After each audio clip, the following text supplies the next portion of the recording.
Good morning, colleagues. Good morning, ladies and gentlemen. Welcome on the Horizon Europe Information Days for the Cluster 6. Today and tomorrow, I have the pleasure to introduce the chair today in the plenary, Mr. Paul Webb, Head of Department Green Europe of the European Research Executive Agency. Paul, the floor is yours.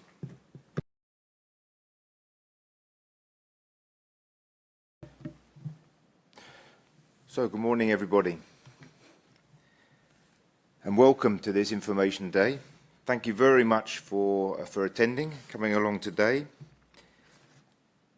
It's an Information Day for potential participants in the 2022 calls for Cluster 6, Food, Bioeconomy, Natural Resources, Agriculture, Environment. And I'm really delighted that about a quarter of the participants are from newcomers to the programme. People that we haven't seen before, and that is really excellent for us. We want to encourage a wide participation in these calls for 2022. I'd like to thank the organisers very much for what they've done today. It's not easy to put on this sort of event, I know, so thank you very much to them, and I hope you'll see the quality of this throughout the 2 days. What we're going to do today is to explain the call for proposals for 2022. We're also going to explain tomorrow a number of administrative issues that you need to know when you're preparing your proposals. The session is called Key to Success, and I think that's a very good title, and I really would encourage you to listen to that, especially the newcomers, to see how you're going to have a chance of succeeding in this quite competitive process.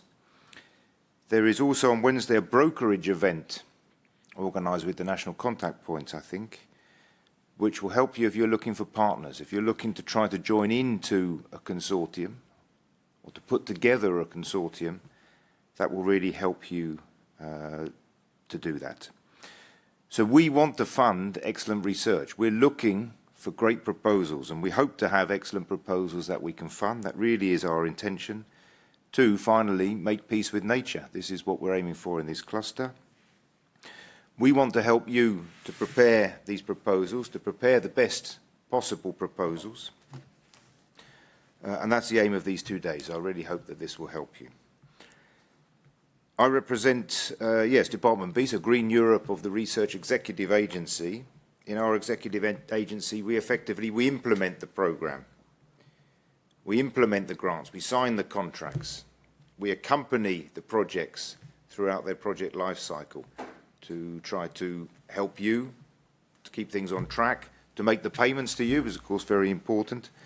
But we work hand in hand with 3 Directorate Generals in particular, who are what we call the Policy Directorate Generals, who are leading the policy that is behind these calls, DG Research and Innovation, DG Agriculture and Rural Development, and the Director General for Environment. And what's going to happen in this first session is an official from each one of these 3 Directorate Generals will explain to you the overall aims of this cluster and what we are aiming for in the calls 2022. We work together very closely with them.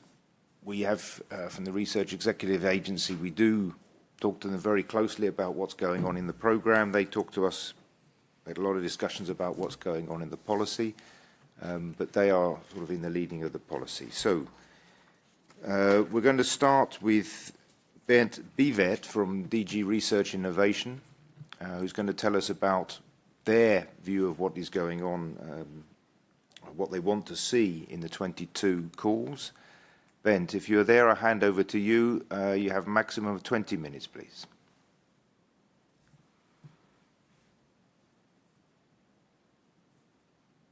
Many thanks. I hope you can hear and see me. Can you hear me and see me, Paul? Can you just confirm? Okay, thanks a lot, dear Paul, and in the first place for launching and organizing these info days, and a big thank you also to your team, who's been working very hard to get these days launched. Unfortunately, virtually, so I'm talking here from my office, and I will start, as you said, to say a few words from DG Research and Innovation perspective, and then Kerstin Rosenow from DG Agri and Claudia Fusco from DG Envi will come in. I would just like if you could go to the next slide.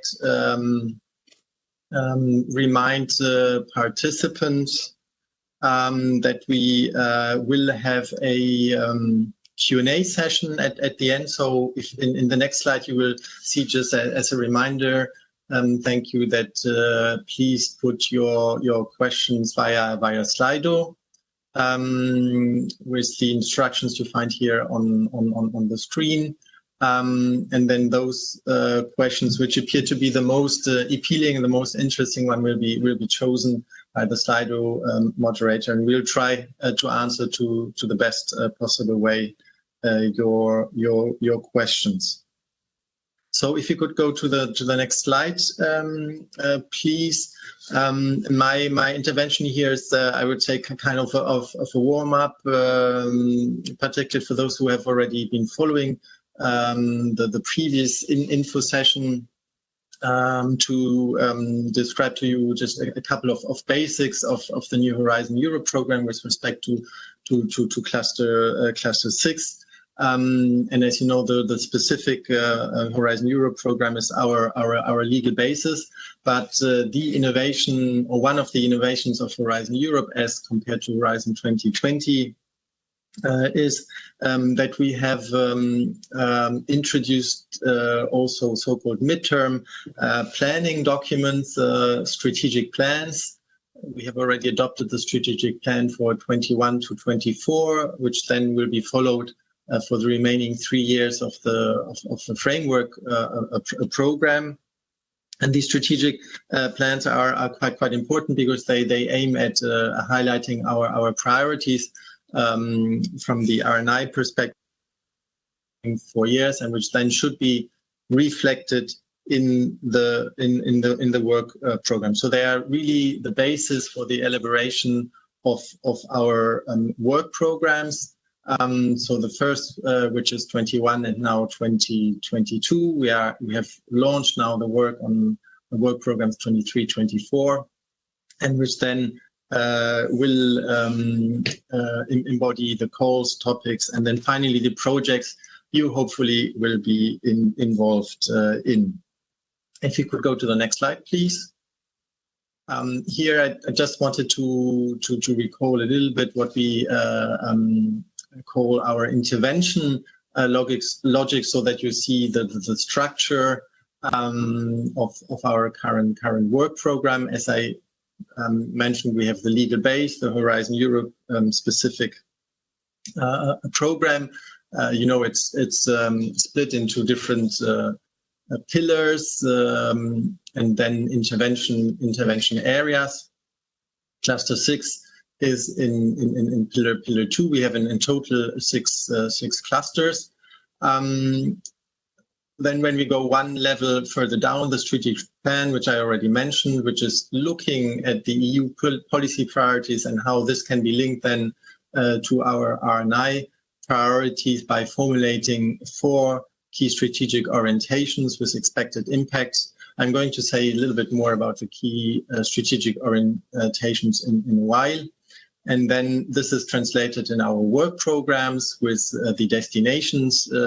You will certainly follow our sessions in the coming hours, and also tomorrow on the 7 destinations of Cluster 6 with topics, expected outcomes, and scope. I will say a little bit more also about the structure of the work program and the topics a little bit further down. If you could go to the next slide, please.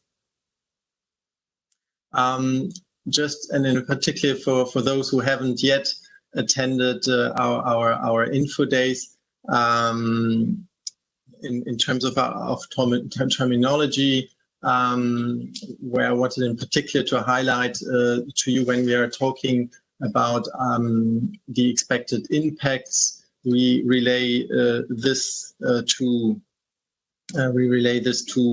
our destination. So where we want to describe what should be the wider long-term effects, not only in the R&I area, but on society, environment, economy, and science at large. Whereas when we speak about expected outcomes, this is related to the topic level, so which is more about the medium-term effects of the projects, such as if you look at deployment of project results by specific targeted groups. And when we are talking about expected outputs, this is then related to the projects. So where we want to formulate what should be the short-term results produced during the project implementation. Next slide, please. So here we are on the strategic plan. As I mentioned, we have 4 key strategic orientations. For cluster 6, so for today's info days, definitely the second key strategic orientation, so B, is of the highest importance, as it's about restoring Europe's ecosystems and biodiversity. So you can find there basically the key issues of the cluster. But one should not neglect the other key strategic orientations. So if you look at the first 1A, where there's in particular the reference to digital and emerging technologies. If you look at key SOC, which mentions the circular, climate neutral and sustainable economy, and the last one, which refers to creating a more resilient and inclusive European society. So you can see that all the 4 key SOs are of relevance for this cluster, and also for the work program 22 and the calls, but definitely the second one, key SOB, is of highest importance. If you could go to the next slide, please. Next slide. This was just to highlight the second. Yeah, thank you. So here we wanted to show you how we have translated the strategic plan into the work program. So how we move from the expected impacts to the destinations. Let's take, for instance, the first impact area, which was described in the strategic plan, climate neutrality and adaptation to climate change, which, if you look at the work program, has been translated into the destination on land, oceans, and water for climate actions. And the same goes for all the other destinations. We will have dedicated sessions with you on the destinations, where we'll be much more detailed on the individual calls and topics. Next slide, please.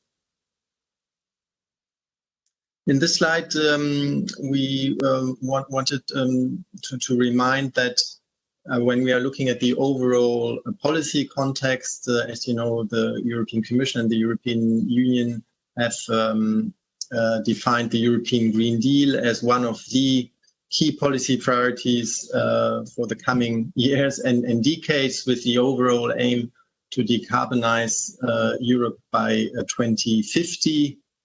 And there are a lot of areas where we have to pursue these objectives, be it, for instance, energy, transport, protecting nature, farm to fork, biodiversity, ecosystems, etc. And you can clearly see that in our work program, these policies have been very well reflected and are like a leitmotif for the course as well. Next slide, please. Please click through. Yes, thanks a lot. Here we wanted to give you an overview on the calls for 22 at a glance. So you will see that for the work program 22, we have in total 11 calls for seven destinations. You will see, so there's not a congruence, a total congruence between the number of destinations, the number of calls, and this is because in some destinations we have not only single stage, so-called single stage calls, but also topics with two-stage evaluations, and that's why we arrive at the number of 11. with a total number of topics 77, and with an available budget of 861.5 million euro. Next slide, please.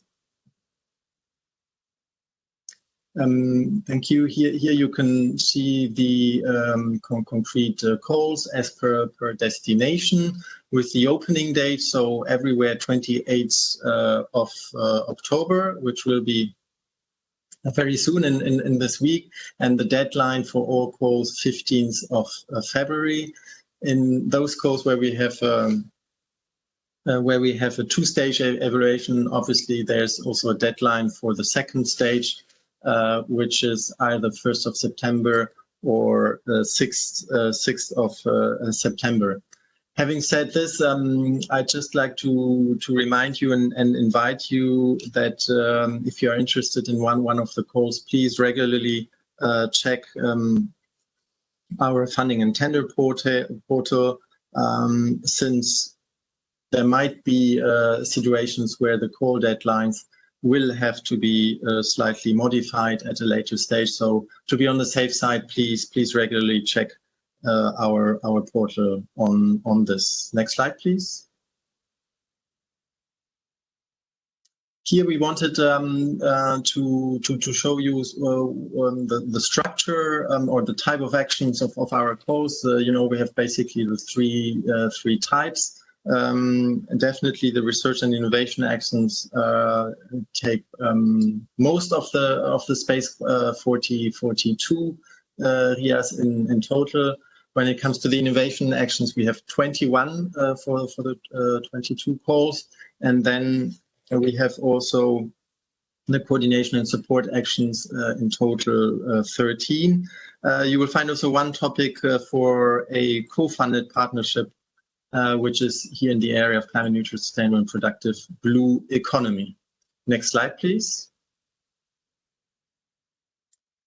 So here with this slide, we briefly wanted to describe to you what is the structure of the topics you will find in the call. So when it comes, of course, to the title, this section should describe a little bit more the impact logic and reflect on the outcomes covered by this topic.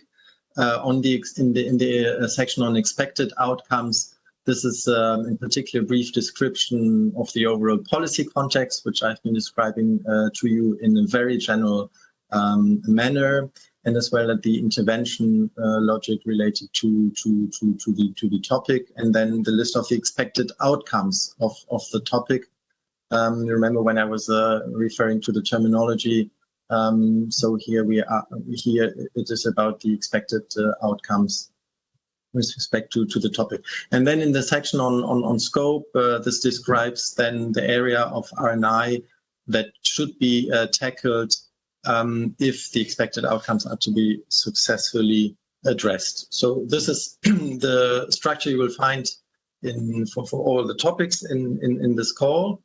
I'm slowly coming to the end of my intervention with the next slide, where we wanted to remind, and this will then link in very well to Kerstein's intervention, that just a couple of weeks ago, the Commission has adopted a communication on the European missions in 5 areas, which are climate change, cancer, ocean waters, climate neutral smart cities, and a soil deal for Europe.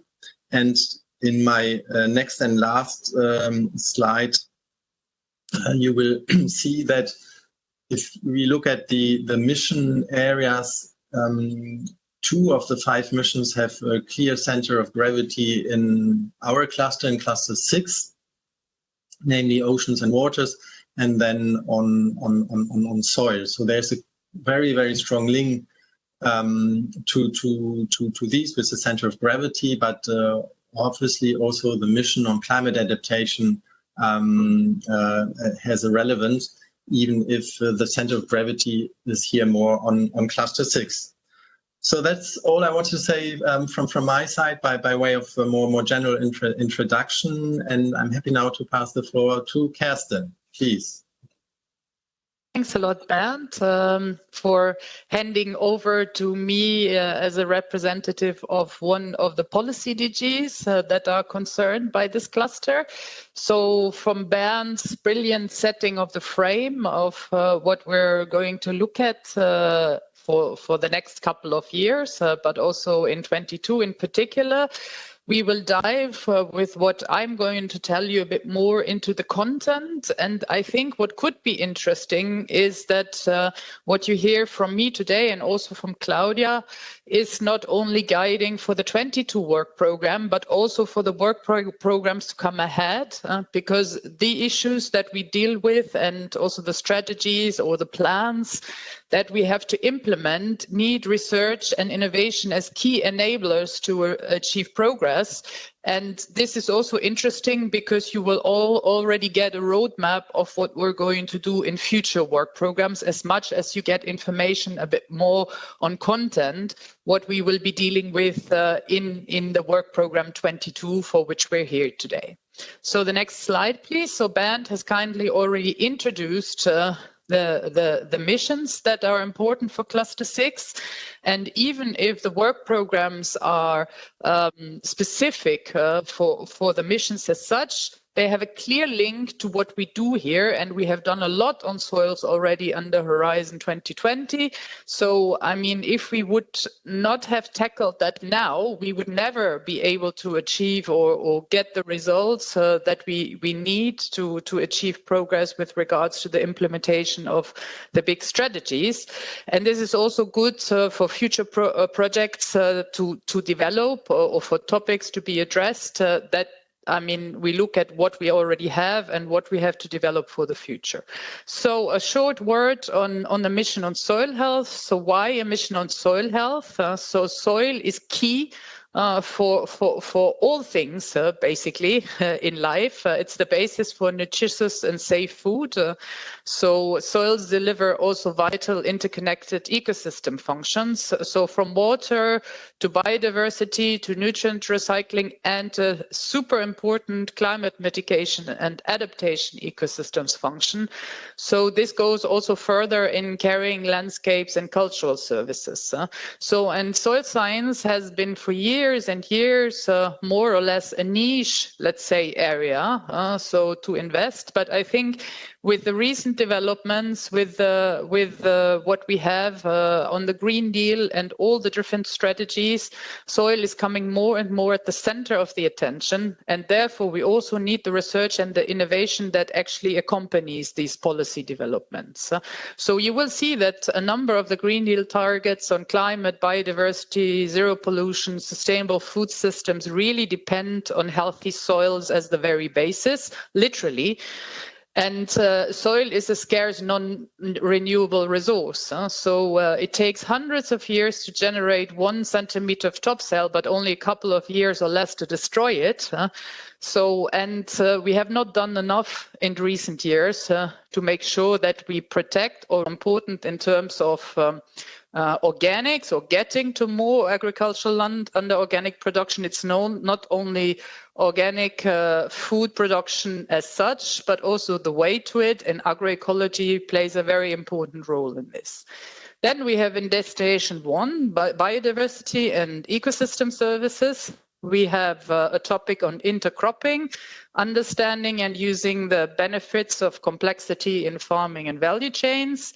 And we have maintaining and restoring pollinators and pollination services in European agricultural landscapes, importantly. Next slides, please.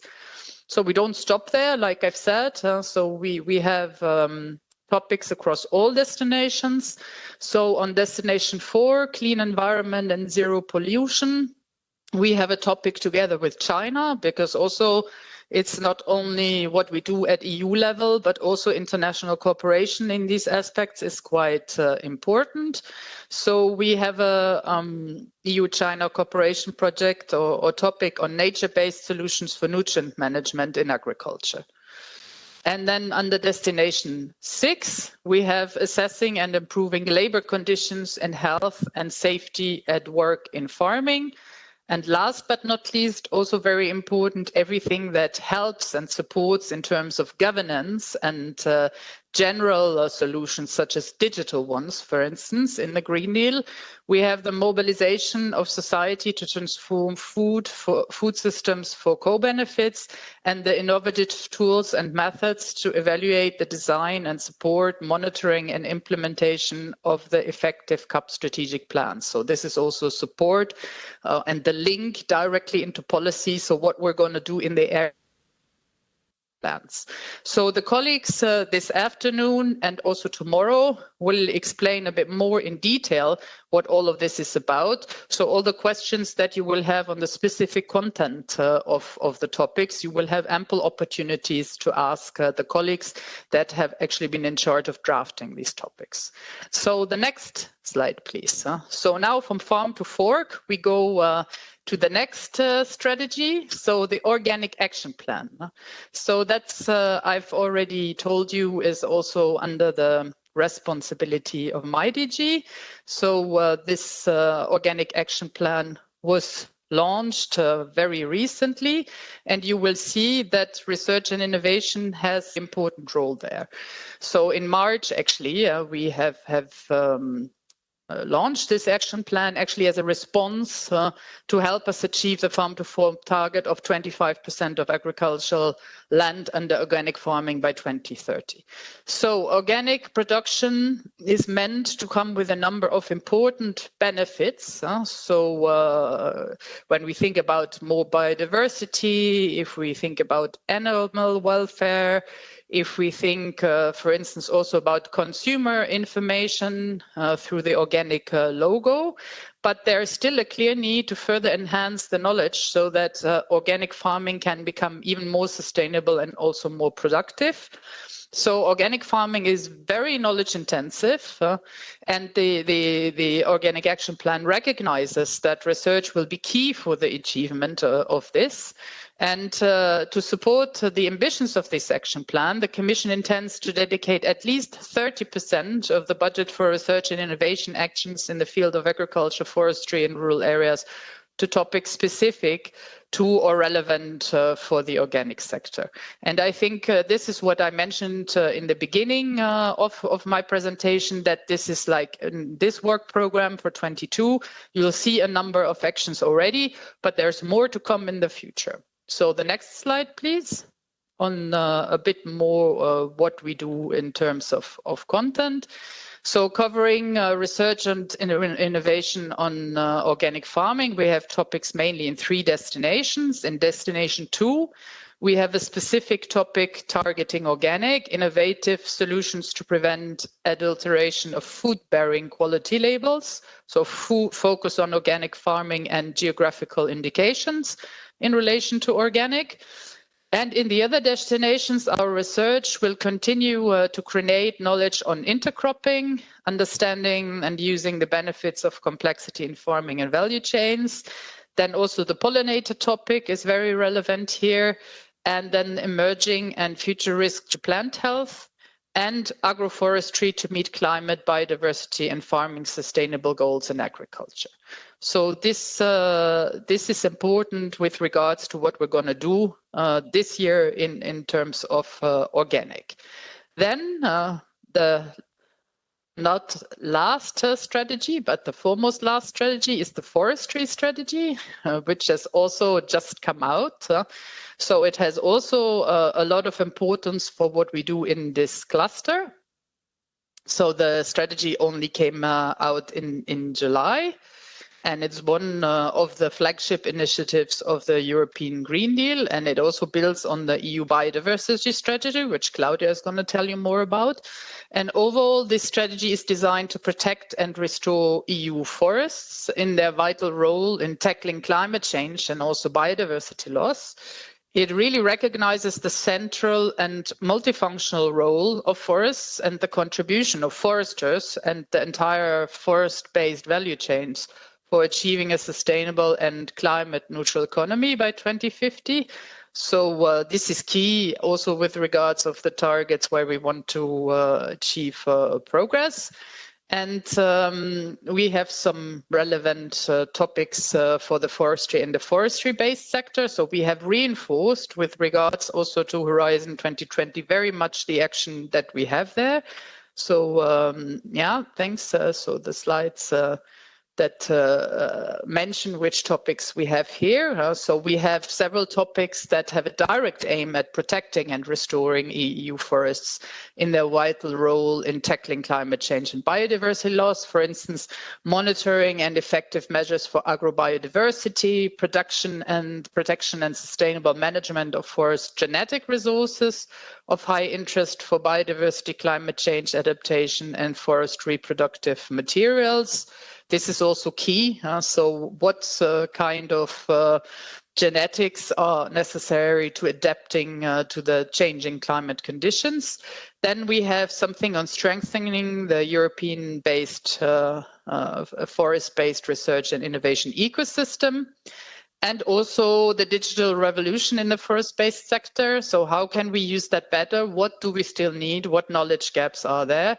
And last but not least, the European Observatory with regards to forestry on climate change impacts and demonstration network and a demonstration network of climate smart restoration pilots. So next slide, please. Some other topics do not mention forests directly, but they have nonetheless activities or activities are required which will contribute to foster the vital roles of forests. So we have, for instance, a risk assessment of new low-risk pesticides, which I had already presented when I was talking about farm to fork. Then we have the socioeconomics of pesticides use in agriculture, which will also have a bearing for agroforestry in particular. Then we have EU-China, international cooperation on nature-based solutions. I had already presented that as well. Then developing nature-based therapy for health and well-being. The thematic networks also to compile and share knowledge ready for practice, and also the broadening of EIP operational group outcomes. So the European Innovation Partnership for Agricultural Sustainability that comes out across borders by means of thematic networks. So this is really the compiling and sharing knowledge ready for practice, and there's a lot on forestry also in there. So now I'm going to finish my presentation with the last strategy I'm going to present to you, which is key for the area that we work in, which is the rural vision. Our Horizon Europe work program will also contribute to the long-term vision for rural areas, which was prepared under the priorities for the European Commission on democracy and demography. So last June, the European Commission has adopted a new communication, which envisions the future of rural areas as being stronger, connected, resilient and prosperous by 2040.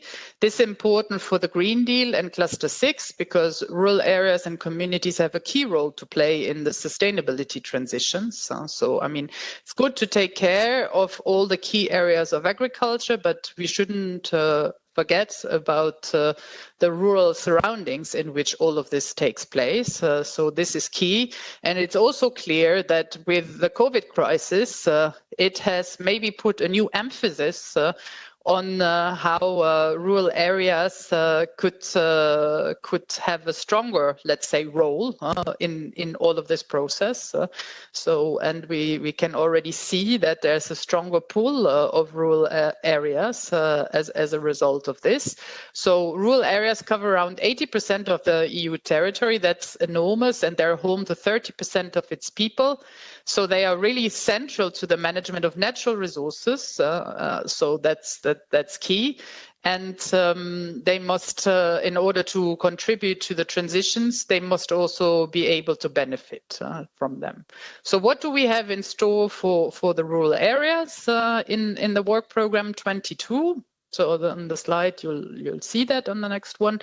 some of the topics which are particularly relevant. We have a number of R&I actions that will contribute to the new rural action plan. For instance, boosting women-led innovation in farming and rural areas. Then the topic on assessing and improving labor conditions and health and safety at work in farming. That's really key. Assessing the social politics of nature-based solutions for more inclusive and resilient communities. Then the smart solutions for rural communities, empowering rural communities and smart villages to innovate for societal change, and piloting innovative governance solutions to limit nitrogen and phosphorus emissions and the interface of rural, coastal, and urban industrial environments. Then some other topics that will also partially contribute to the long-term vision for rural area and achievement of its targets and its action plan.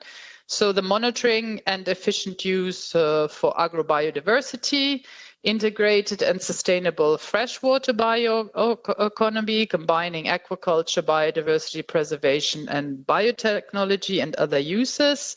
The topic on marginal lands and climate resilient and biodiversity friendly crops for sustainable industrial feedstocks. The maximizing of economic, environmental and social synergies in the provision of feedstock for bio-based sectors. So this is also key because all of this takes place in rural areas. The thematic networks to compile and share knowledge ready for practice, and also the EIP outcome sharing across the border. So this is a bit in a nutshell on the four key strategies for the policy area that I work in, which I wanted to present to you. And I'm happy that you have the opportunity to get more details on the topics when we go ahead. And I'm happy to hand over now to Claudia, who is going to tell you more about the remaining strategies that are guiding our work. Please, Claudia. Thank you very much, Catherine. I hope that you can hear me well. So on my side, I would like to stress again, like Catherine and Bernd have done, that the second wave of topics for the first work program of Horizon Europe is expected very strongly to contribute to the Green Deal transition.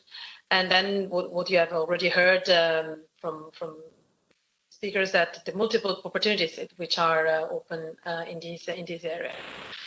Just a reminder that this work program has been really developed to be instrumental in supporting the design and implementation and evaluation of the initiative of the Green Deal.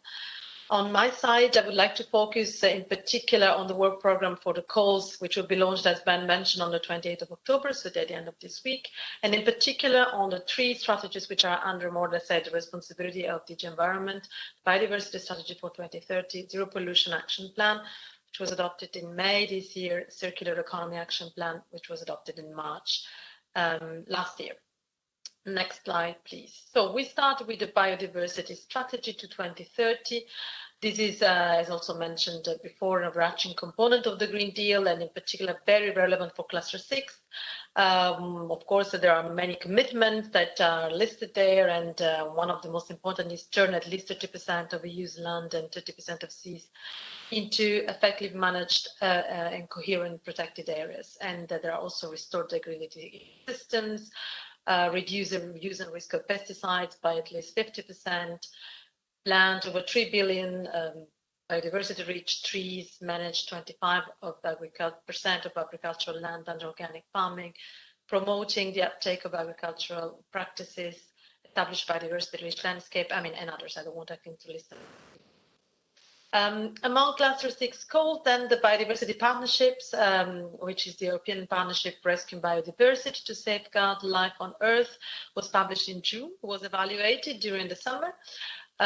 We have seen that the beneficiary is Biodiversity Plus, which is building also the bridge between science, policy and practices, and also gathers 76 research programs and funders from 39 European and associated countries. So the first calls under this partnership is expected to be published in November this year. Next slide, please. So this is a little bit more on the on protecting and restoring nature in the EU. I just mentioned the biodiversity strategy aims at protecting and restoring nature with an objective of 30% of EU land and 30% of EU seas protected. There is also, to be mentioned, the topic of building taxonomy research capacity near biodiversity hotspots. And this will certainly support the objective of what's also with the innovative actions in taxonomy methods and technologies. Next slide, please. So this is the link between the biodiversity strategy and the EU Farm to Fork strategy that Kerstin spoke about before me. Of course, it is very important to bring nature back to agricultural land. And in this area, the biodiversity strategy, the EU Farm to Fork strategy, I have a number of specific objectives and targets that will be supported also by several topics in next year, in 2022 calls. And these in particular are the monitoring and effective measures for agrobiodiversity, maintaining and restoring pollinators and pollination services. And this in particular will support the pollinator initiative, which was also mentioned by Kerstin before. So several topics aim at innovating agricultural practices to make also then more respectful, more biodiversity friendly, such as, for example, agroecological approaches for sustainable weed management, intercropping, risk assessment of new low-risk pesticides, to just name a few. Next slide. I reconnect to what Kerstin said about the forest strategy. This was adopted in July this year. It's one of the flagships of the European Green Deal and builds, of course, on the biodiversity strategy for 2030. There are also several topics which will support the EU forest strategy. And in particular, I would like to just to mention the protection and sustainable management of forests, genetic resources of high interest for biodiversity, climate change adaptation, and forest reproductive materials, which have a very, very strong biodiversity component. Next slide. Here on the biodiversity strategy and the link with ocean and sea. So one of the elements of the biodiversity strategy is restoring also the good environmental status of marine ecosystems, which are key also for our life. And then Cluster 6 is supporting the approach developed in that strategy towards an ecosystem-based management to reduce the impact of fishing, adverse impact of fishing, extraction and other human activities on our seas and oceans. So bearing this in mind, it is essential for us to develop a kind of monitoring tools for the next generation of observation and also of these ecosystems. And that's why Cluster 6 work program has included for 2022 a topic on observing and mapping biodiversity and ecosystems, with particular focus on the coastal and marine ecosystems. Cluster 6 will also develop solutions for a transformative change of freshwater bioeconomy with a specific topic aiming at combining aquaculture, biodiversity preservation, biotechnology, and other uses. There is also another topic to develop the socioeconomic aspect in this area, and this will focus on the integration of marine ecosystems, service valuation, conservation, and restoration in socioeconomic. We are also just starting understanding the scale of the impact of the climate change on ocean and sea, and that's why Cluster 6 is supporting and will support scientific developments in this area with a specific topic on understanding the ocean carbon cycle. Important to mention that the first Cluster 6 work program will also include a topic on the European Partnership for a Climate Neutral, Sustainable and Productive Blue Economy.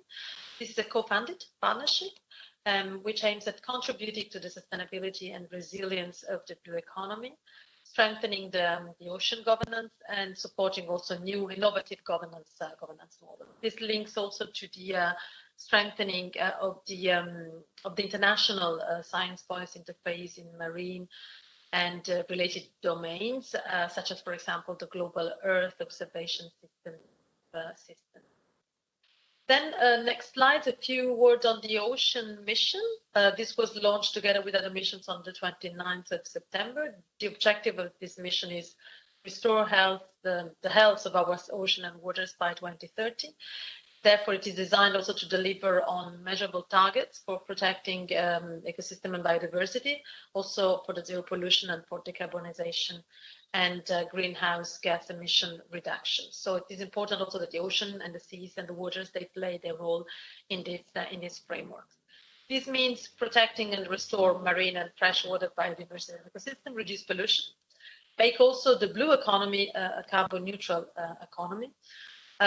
Restoring the hydrosphere requires also a new systemic approach, which has to address this ecosystem as a whole, and the mission will provide such a systemic approach, which also links to the fresh and marine waters and addresses many connected and cumulative pressures, which are impacting very highly our ocean and waters. Next slide, please. This mission will develop and demonstrate technological, social, business, and governance innovation. It will have to tackle the main interconnected drivers of hydrosphere degradation. It will also develop lighthouses addressing 3 specific objectives, and will put in place some enablers which are cross-cutting, supporting the 3 different mission objectives, such as digital ocean and water knowledge system, public mobilization and engagement. And throughout its lifetime, the mission will promote and will move from piloting the demonstration into also lighthouses at sea and river basin scale. So it is important also to promote innovative solutions to be put on the next slide. So back to the EU Biodiversity Strategy and let's say the way to enable the transformative change. The EU Biodiversity strongly calls for transformative change of our economy and society. And there are a number also of topics which are included, such as, for example, the natural capital accounting, which is also a way to measure the biodiversity footprint of products and organizations. So another way, a new way to approach and to evaluate the nature as a natural capital. These nature-based solutions will be also an essential part of these transformative changes, and will be supported by a number of topics which are addressed there, assessing the social politics of nature-based solutions for more inclusive and resilient communities, support to a network for nature, which will serve to multi-stakeholder dialogue platform to promote nature-based solutions. So Cluster 6 will support research and innovation action also in the nexus of extraction, production and consumption and trade, and also aims at have a better understanding of the role of behavior, gender-specific lifestyles, and other cultural values, religious and cultural values, addressing also the role of players in the decision-making. As we know, we have been living this pandemics, which has shown also an important element, how important it is also to have a scientific knowledge on nature-based therapy, which are also very important for us, for our well-being and for our health. And that's why another topic is also proposed in this. Next slide. The contribution of the biodiversity strategy to the global biodiversity agenda. This is to underline that the international agenda is very important, because to develop solutions which are across the borders, and we cannot just limit ourselves to the. And that's why coordination and action support is proposed to support the cooperation with the convention, the coordination transformation of the circular cities and regions, and Cluster 6 will support and will assist also projects to develop close coordination also with the association regions.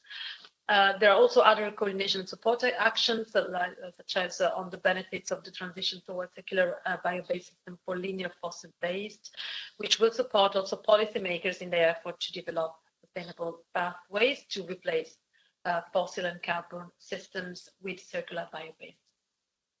Cluster 6 will also support innovative action for integrated solutions for circularity in buildings and in construction sector, which is also one of the main sector where there is a lot to do to improve circularity in terms of also reuse of material. This is also very much linked to improve the significantly the life cycle performance of buildings and components, including also the greenhouse gas emissions, and is very much linked to the new European Bauhaus initiative, which is expected to support also the green and digital transition in community. And I think this is the last slide on my side, if I'm not mistaken. So I thank you very much for your attention. Thank you very much, my three colleagues. They're very passionate about their subject. We planned for them taking longer than expected, but not less. But thank you very much anyway. I think what you hopefully take out of that is the important link of the research to policies, in fact. You need to understand the policies if you're going to develop a good project. If I just remind you about the slide, though, for any questions. We have a few questions which we're going to go through now. I know there's a lot of terminology and jargon in the presentations, and some of it we can explain now, but more of it will be easier to talk in this Key to Success session tomorrow, where I can help you through that. Should we look at some questions?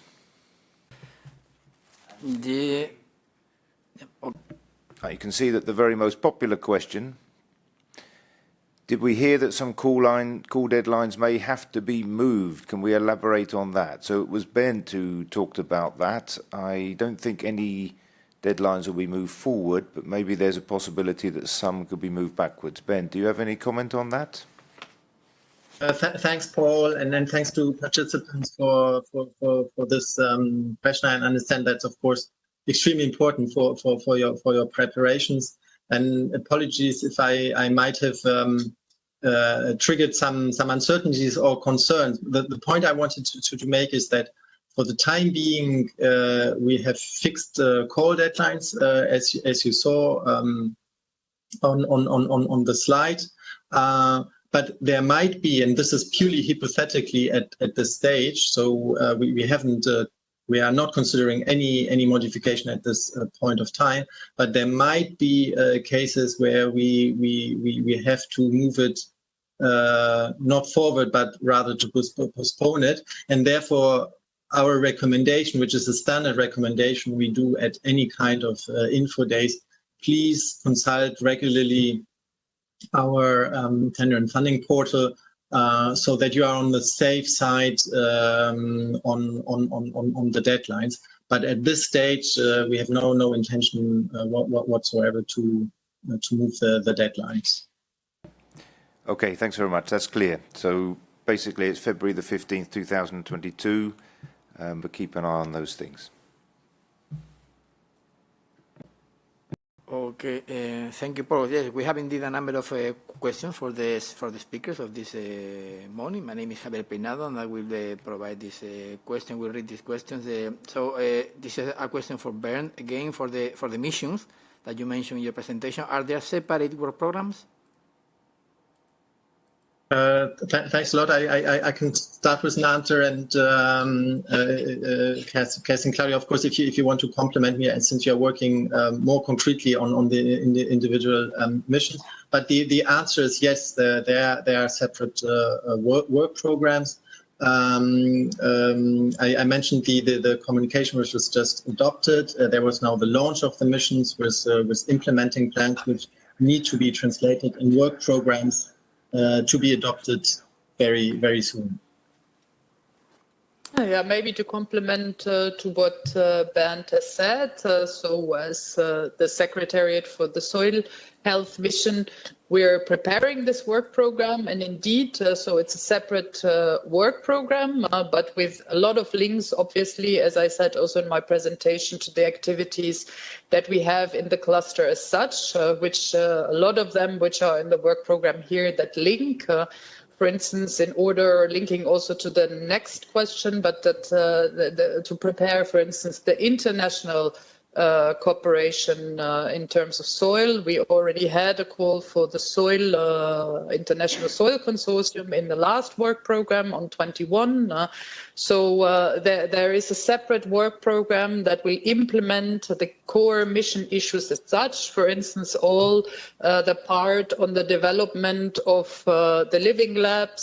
So the implementation of this will be dealt in the separate work program for the mission. And there will also be a specific information session on this work program coming further along, where you can get then more details also on the topics which are specifically developed for the implementation of the missions as such. That may be as a complement to what Bernd has already explained. Thank you, Kirsten. No, these missions are very, very important to us at the European Commission, so I really would recommend you take a look at them. There will be a separate work programme towards the end of the year, but it's the same people doing it, and we will ensure that they are complementary, certainly, and there's a lot of work going on that. But really, these missions are very, very important to us. Okay, thank you. Kerstin already anticipated a little bit, but there is another question. Can you tell us more about the link between this work program and the soil mission? And how do you ensure that they are complementary? Yeah, I can. So as I've said, as the topics that are linking more widely to the content, as well as the work program on the soil mission as such, are developed by the same people. So we ensure the coherence and the interlinking with this, of course, in-house. So we have already. So what is it necessary in terms of capacity building before we start? Obviously, we couldn't start putting a work program before the mission were formally adopted. So this is also why we have a bit of a difference in sequencing of the work program 21-22 and what we do for the missions. But this is closely interlinked. So we have ensured that we have some activities which lead towards paving the way of a quick implementation of the mission, which are already in the work program 21 and partly 22, as we have outlined, and the things that are specific are developed in addition to that and based on the analysis of what we have and what don't we have and what we need further.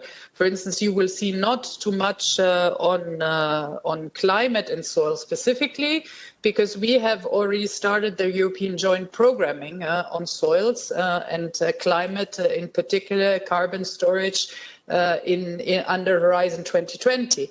And we have a lot of things upcoming and in the pipeline already there. So you will see that the mission, soil mission work program focuses then on the other issues. So it's not only about, let's say, the work programs that already have and what we have already established. And I think this is the way in which this operates. It will be the same, I guess, very much for the oceans mission. So the mechanisms are the same.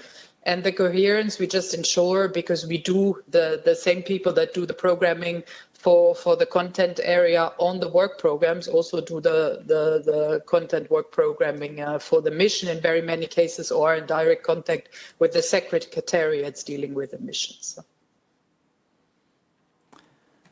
Thank you, Kerstin. We have now a question on international cooperation. Please expand a bit on the international cooperation element of the work program. We have seen that there are topics with the participation, explicit participation of China, but what about other international partners? Can any of you take this question? I can maybe, as of more horizontal nature, start, but I know, Kerstin, in your case, I mean, you have a lot of international, and of course, Claudia, also please come in to complement. I mean, first of all, to start to emphasize the obvious, that we encourage very much international cooperation. Our programs are open to international cooperation. Obviously, science doesn't stop at the border, and we benefit a lot from cooperation with our partners. So, I mean, as a matter of principle, all calls are open for international cooperation. There are a number of clusters, obviously, where we are dealing with very sensitive areas. We have an article which allows us then to limit or exclude international cooperation, but this is not the case for cluster 6. International partners can even get funded if they are listed in the annex. This is not the case for some other countries. So the best thing is to check then the conditions or the conditionalities of each topics. Sometimes we even make it an obligation for a topic to include the international dimension. If I may just, by way of example, highlight one geographical example, which is of also overall importance for the Commission, for this Commission, this cooperation with Africa, where we are encouraging agroecological approaches, the issue of food and cities, but nutrition just as an example. So yes, beyond China, we encourage very much international cooperation. But Kerstin, Claudia, I'm sure you would like to come in from your areas as well. Yeah, so just as Bernd has already said, so for us, let's say in the area of agriculture and rural development, we clearly had, let's say, two specifically developed international points, which was the cooperation with China, but that with Africa as well. So where we really have invested into developing together, also because of the Rural Africa Task Force, also which is pursued by Ursula von der Leyen with a very keen interest, where we have developed really a stream of dedicated topics and calls. But that does not prevent that there are not a lot of other international aspects and partners which are topic specific very often, but which are also general. So we, like I've just said, for soil, it was clear from the start that we work on inside the EU with the green lead targets, which are relevant in an EU context, but also with an international context. So this is why already upfront we have thought about an international research consortium on soils, which we already had in the last work program and which we hope to establish anytime soon. We have the same kind of cooperation, for instance, on animal health, where we also operate an international research consortium. So it's a topic and an area-wise approach, and then in the different topics there are also sometimes areas, it depends on the very much if we talk we have a cooperation with the Mediterranean, which is very much focused when we talk about water, soil, about all of these issues, desertification, where we have a specific focus there. And then for those of you who are interested in following up, it's really important beyond the general things that are clearly identified to look topic per topic to see what international angles can be covered there. Yeah, if I can just, summary. Some of the calls specifically demand cooperation with one or more named countries like China or Africa. In the other calls, there are possibilities, and we encourage international cooperation without it necessarily being an obligation. Now, you will see in the call various elements about the partners that are automatically included in the programme, non-EU members that are automatically included, Norway, for example, Norway and Iceland, for example. I think that by the time that this call is out, we will see that most of the Western Balkan countries, perhaps a few North African countries, Israel, are all members, are all included in Horizon Europe. And certainly we would encourage you to try to link with institutions in the Western Balkans that certainly would benefit from being in our programs. And as I say, it is an international problem, and certainly a lot of work with Africa is good. So you may have heard about some certain countries being excluded and difficulties with this. This is not a question for Cluster 6. This is much more in the area of nanotechnology, high-performance computing, and so on, which is really not for us. So international cooperation is certainly encouraged in our cluster. Thank you. Thank you, Paul. We continue with a round of questions from Slido. Remember that you can make any question through this QR code or on the application. So we continue. We have the audience is appreciating the focus on forest for the Work Programme 22, but the question whether there is also a focus on bogs, wetlands, being this important for meeting the climate targets, and they also ask whether these wetlands be covered by the soil mission. So maybe Kerstin could take it. Yeah, I can take it, but then maybe Claudia has something to add. So in the first instance, yes, of course, wetlands are extremely important. They have been addressed by a number of topics already in different areas with different angles. And for the soil mission, this will be key. So this will be a key area for the soil mission, which we will tackle. So there are many things yet to come as well. My side, what I can add is what I already said, that for the soil, it's important, as we mentioned, there will be a lot of calls to try to reduce also the losses of nutrients or the chemical, because also the chemical strategies, it's very important also to understand the use of pesticides, and I think there is a lot of support through Cluster 6 into this kind of area.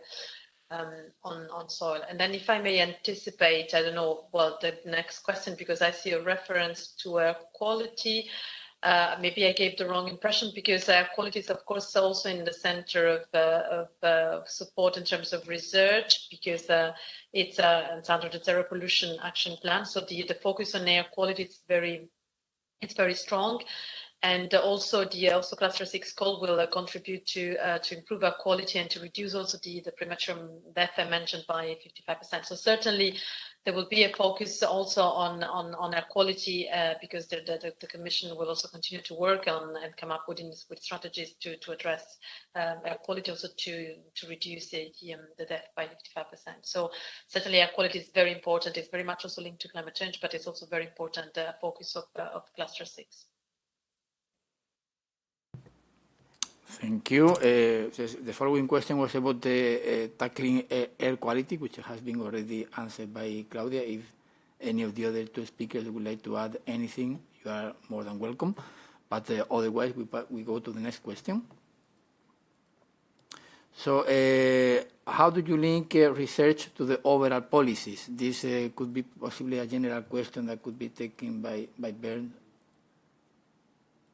Yes. Many thanks for this important questions. We have been, as speakers, already making reference, in particular, to the Green Deal. Kerstin was ranking Cluster 6 as the most active and most relevant for the European Green Deal. I couldn't say it better, and this is also why we've been using the slides to try to show you that we are embedding our work programs into the overall policy priorities of the European Commission, and clearly here the Green Deal is the policy priority number one, with the overall target of decarbonization. But as you probably know, the Commission is also pursuing other important policy priorities, like economic, social priorities, but also international priorities, which are clearly reflected in the work programs. I mentioned in my presentation the strategic plans. So we have now the first one valid between 21-24, where we clearly make the link between the research world, if I may say so, and the overall policies, and this is then being translated in our work programs and topics, but also then during the implementation phase, and we've been working very closely with Paul also in his new capacities, how to best ensure a feedback to policy, so to benefit from the work of project beneficiaries into the policy areas, be it legislation, regulation, or other areas. So there are very different strands how to make the link. Maybe the last thing I want to say, of course, we have different pillars, as I mentioned, in Horizon Europe. I mean, the clearest link to our policies, the most concrete, is in Pillar 2, where we are tackling societal, economic, and environmental challenges. We have Pillar 1, which is more the bottom-up fundamental research, and then we have the Pillar 3, which is then more about the market uptake, in particular with the But there's a clear link, and Cluster 6 definitely contributes significantly, in particular to the European Green Deal. Thanks. If I can just come in there as well. I mean, this is one of the big changes that I've seen over several years in the research field, that we're just not doing research for itself. We're doing research for something else, and that is to try and improve policies, to influence policy, to change society. We've got this work programme has been very clearly designed to assist in our policies in the future, but we will also do a lot of work to make sure that the results are fed back to this policy, and that's what Bernd was talking about at the end. And you will see a lot that we are doing to try to connect you with policymakers, to help you influence policy, to encourage you to influence policy. We will have a lot of things that we call cluster events, where we will invite you to come together with people who are working in the same area, to talk to the policy officers, to talk to people who do the policy. We will produce results packs, results analyses, to try to make sure that the results of our research are fed back into the policy field, as well as making the results available for possible exploitation. So it's a really big area that we're developing, and there is a lot of capacity within your program now for you to demonstrate how you are going to be able to influence our policies, and to help you in also in things like events that you might carry out towards the end of the program, to advertise what you've done and the effect that it will bring. Okay, we got just maybe also yes, from the perspective, Paul, of a policy DG, and from living this on a day-to-day way, yeah, because in the end, so we're, as representatives of the policies DGs, we're also responsible directly of bringing this into. Just to give a couple of very let's say practical examples. For instance, for our projects, when we have results, what we do, we organize the presentations within the DGs for the colleagues that work directly on the policy areas. So we invite the projects to come and basically present the results so that they can be taken up into the policies stream directly. Or for instance, if we work on the organic action plan, so the colleagues in my team that work on organics and organic research work directly with the colleagues in the organics area that develop the action plan. Or for instance, if we take the mission in the area of soil health, what we have been doing is to make sure that we don't only work on the angle research and innovation, but that we make sure that through the CAP, the new CAP and the CAP strategic plans, and the colleagues and the member states that work on this, we issue recommendations of how to take or uptake, or how to make sure to already program the uptaking of research or the upscaling of what we do in terms of living labs. And a lot of the things can also profit from investments under the common agricultural policy. So how they are integrated and closing this cycle. So it is really important that we kind of reinforce this. And this is, I mean, already in the configuration that you see Bernd, Paul, Claudia, and myself here, is part of making sure that these results are actually integrated, and that also ideas that we need, that's not the only thing, but the ideas for the future topics, they have to come partly from the policy area. Okay, we do some medium-term applied research, which is okay, but we also need some policy-related, needs-related research. So we also are here to feed back again in the loop the programming for the upcoming cycles of the work program. And I think that works more or less well, as you can see here also in the configuration of how we are present. Okay, so we're nearly at the end. There were very few questions 20 minutes ago. There's quite a lot now, but let's see if we can do one or two more.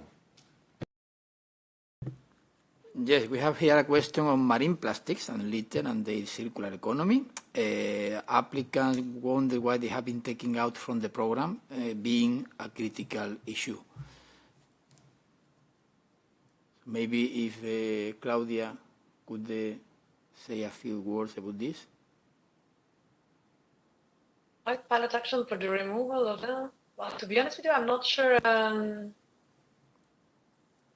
sure I know the answer, and I'm not sure that they've been taken out. So I am aware that there are a number of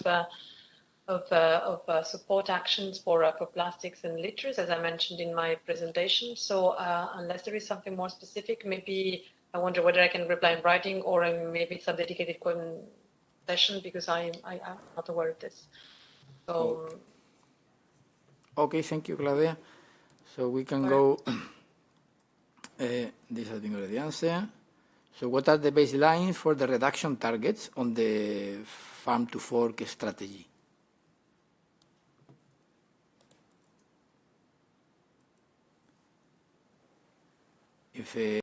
I think we could see that will. I think you'd have to read the farm to fork strategy. I think it will be explained in that. Let's move to the next one, please.